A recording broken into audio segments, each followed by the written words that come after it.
Noong 2011, last week of February, umuwi ako ng bahay. Pating ko sa bahay, parang pagubad ko ng sapatos ko, parang may tinik yung paa ko. Sabi ko sa misis ko pag umaga, tingnan mo nga kung may tinik. Sabi niya sa akin, sabi niya wala naman pero parang may puti na kasing laki ng munggo. After 4 days, nagpip yung taas ng paa ko. Naglabas doon ng nana. Doon na nag-umpisa na unti-unti na nabubulok yung aking talampakan.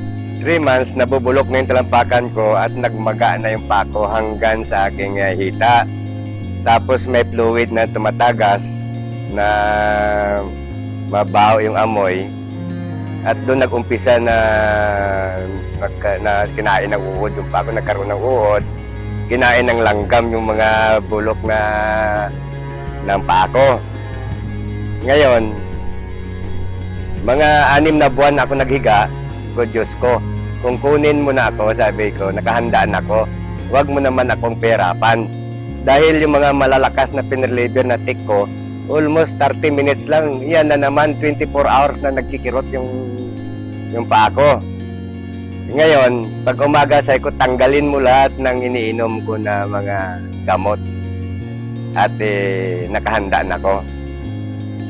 Mga first week ng July, pumunta sa akin yung aking member na distributor ng Imglobal, Mrs. Manoxol, nagpapirma ng papeles. Dahil pati mata ko nung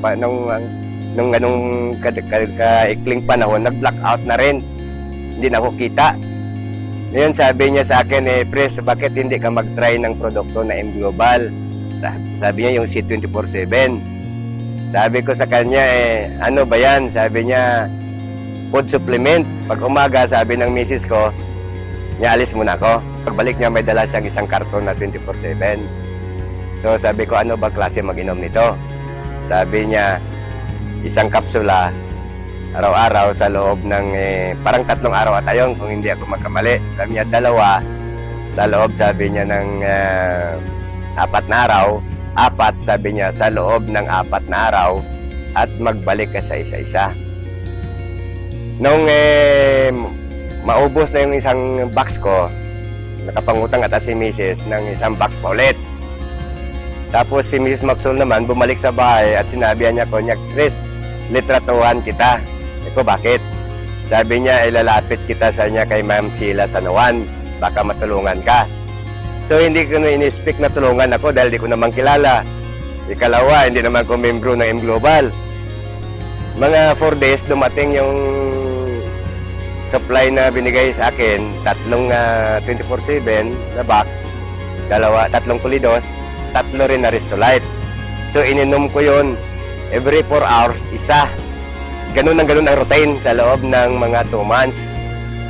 After 2 months, sabi ng misis ko sa akin na parang natutuyo, sabi niya, yung sugat mo sa palibot. Hindi rin ako nakumik dahil hindi ko naman makita. Tapos yung aking paningin, mga 1 di pa, medyo nakikita ko na yung tao. Ngayon, sa loob ng 2 buwan, sabi niya sa akin, gumagaling, sabi niya, nagkaroon ng laman na, sabi niya, yung paa, at nakakita na ko. Ngayon, ang sabi ko naman sa kanya, dahilan sa ipit din kami at mabuti naman si Ma'am Sheila, sige suporta sa akin ng C24/7 na yan bago yung product ng Global hanggang sa naghilom yung mga sugat ko, natanggal yung mga maga, nawala yung masamang amoy at nakakabangon ako, nakakaupo na ako. Kasi yung sabi ko, yung unang tayo ko na nakalakad na ko, una kong pumunta doon sa opisina ni Ma'am Sheila Sanoan para mag-testimony ng, para maipakita sa kanya na ito ang product ng tulong mo sa akin. Ako'y gumaling na. Pasalamat ako sa produkto na Imglobal dahil number 1 factor yun na ako'y nagaling. Ikalawa, doon sa kay Mrs. Manoxol, siya nag-introduce sa akin ng product na yan.